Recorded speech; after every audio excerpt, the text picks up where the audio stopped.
नमस्कार माऊली. चला ज्ञानेश्वरीच्या सहवासात.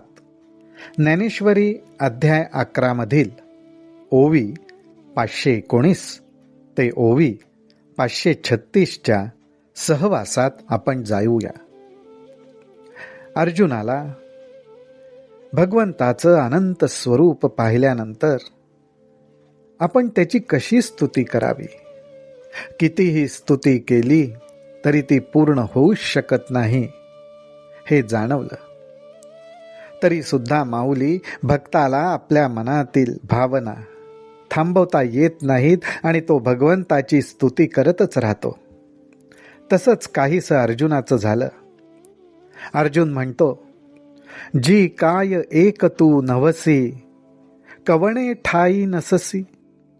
हे असो जैसा आहासी, तैसिया नमो.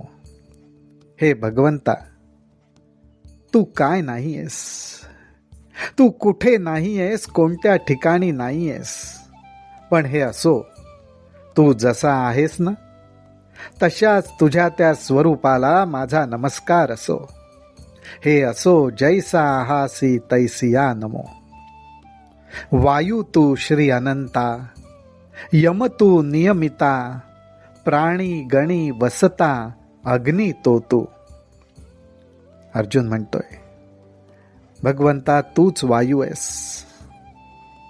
प्रत्येक प्राण्याच्या कर्माप्रमाणे त्याला फळ देणारा, त्याला शासन करणारा तो यम सुद्धा तूच आहेस.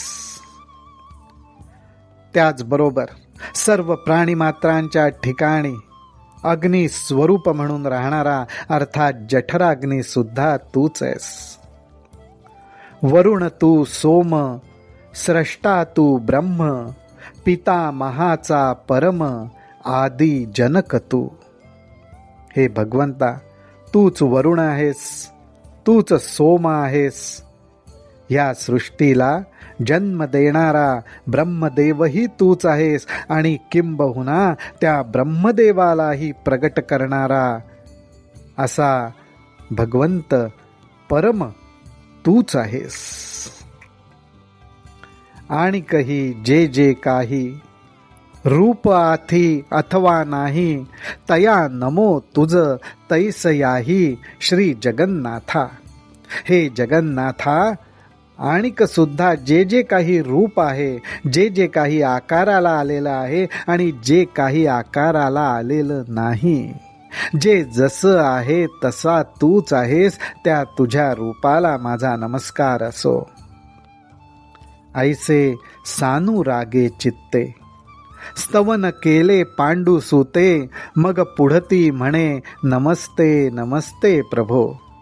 अशा रीतीने ह्या पांडू सुतानी अर्थात अर्जुनानी अत्यंत प्रेमाने सानुरागे अत्यंत प्रेमपूर्वक चित्ताने भगवंताचं स्तवन केलं आणि पुढे म्हणाला, भगवंता माझा तुला नमस्कार असो, नमस्कार असो.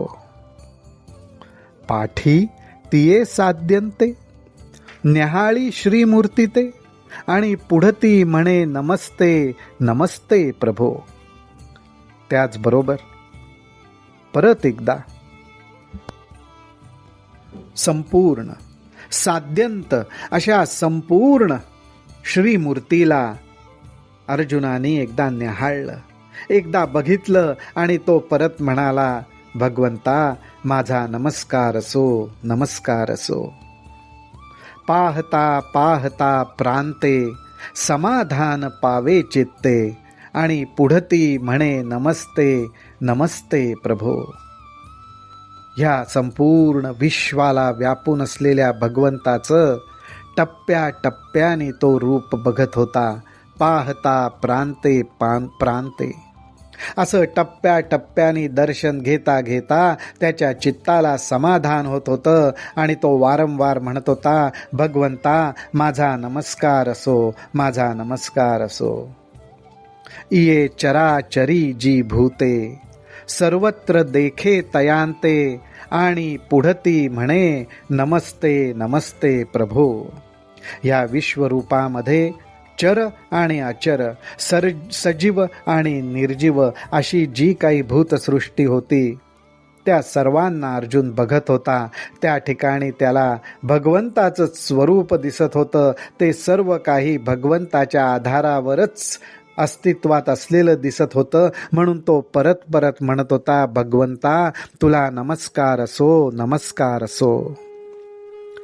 ऐसी रूपे तिये अद्भुते, आश्चर्ये स्फुरती अनंते, तव तव नमस्ते नमस्तेची म्हणे. अशा प्रकारे अनेक रूप, अनेक अद्भुत रूप की जी पाहिल्यावर मनात आश्चर्य वाटत होतं. किती अनंत रूपानी हा परमेश्वर साकारलेला आहे, प्रगटलेला आहे हे पाहून तो एवढंच म्हणत होता की भगवंता तुला नमस्कार असो, नमस्कार असो. आणिक स्तुती ही नाठवे, आणिक स्तुती ही नाठवे, आणि निवांतू ही न बैसवे. नेणो कैसा प्रेम भावे, गाजोंची लागे. ही अर्जुनाची झालेली अवस्था ज्ञानोबाराय टिपतायत आणि ते म्हणतायत की अहो या अर्जुनाला आता मी भगवंताची कशी स्तुती करावी हेच आठवेना आणि त्याला निवांतही बसवेना. म्हणूनच भगवंताविषयी असलेल्या प्रेमभावाने तो भगवंताची स्तुती करतच राहिला. किंबहुना इया परी नमन केले सहस्त्रवरी, की पुढती म्हणे श्रीहरी तुझ सन्मुखा नमो. अशा प्रकारे अर्जुनाने भगवंताला 1000 वेळा फक्त नमनच केलं आणि पुढे म्हणाला, हे भगवंता, हे श्रीहरी, तू माझ्या सन्मुख आहेस, मी तुला माझ्या समोर बघतोय, त्याही तुझ्या रूपाला माझा नमस्कारच असो. देवासी पाठी पोट आथी की नाही, येणे उपयोगू आम्हा काही, तरी तुझ पाठी मोरे आही नमो स्वामी. हे भगवंता, हे स्वामी, तुला पाठ किंवा पोट आहे का नाही हे सुद्धा आम्ही जाणत नाही आणि त्याचा आम्हाला काय उपयोग. आपल्या आराध्य देवतेला पाठ आहे, पोट आहे, काय नाही ह्याचा आपल्याला काय उपयोग. सर्वत्र सगळीकडे तेच आहे, तेच भगवंताचं स्वरूप आहे. म्हणून हे भगवंता, तुला जर पाठीमोर रूप असेल तर त्याला सुद्धा माझाच नमस्कार असो. उभा माझी पाठीसी, म्हणून पाठीमोरे म्हणावे तुम्हांसी, सन्मुख विमुख जगेंसी न घडे तुझ.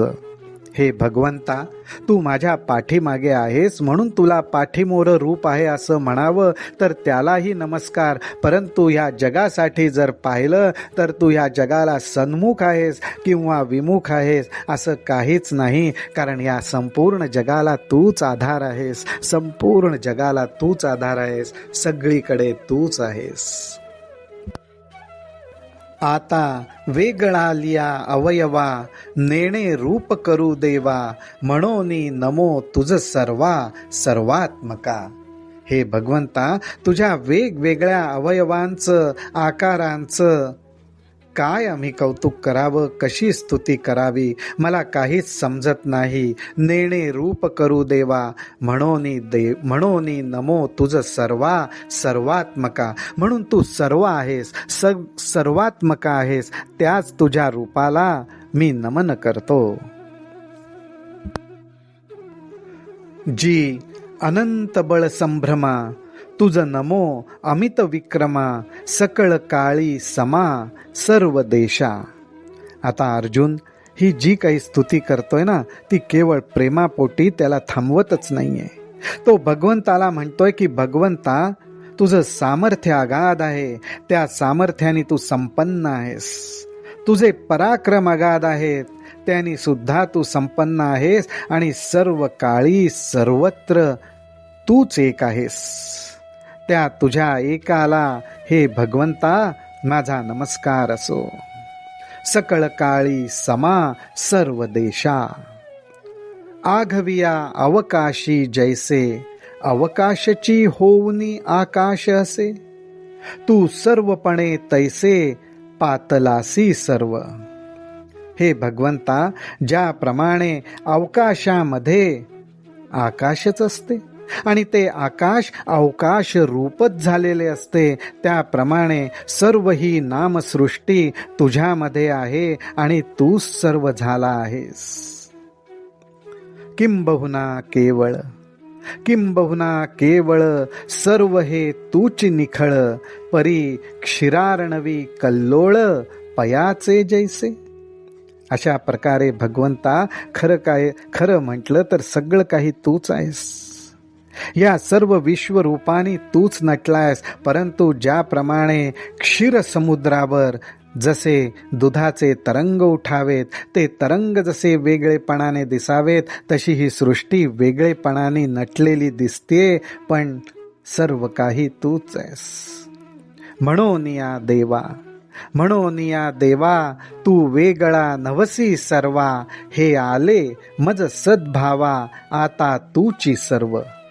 म्हणून भगवंता, आता माझ्या हे लक्षात आलंय की ह्या नाम रूप सृष्टीहून तू वेगळा नाहीस. आता सर्व काही तूच आहेस हे माझ्या प्रतीतीला आलेलं आहे, हे माझ्या अनुभवाला आलेलं आहे. हे आले मज सद्भावा. भावाने जाणीवेच्या रूपाने अर्जुनाने ते अनुभवलेलं आहे आणि त्या अनुभवाला धरूनच तो ती स्तुती करतोय. राम कृष्ण हरी, राम कृष्ण हरी, राम कृष्ण हरी.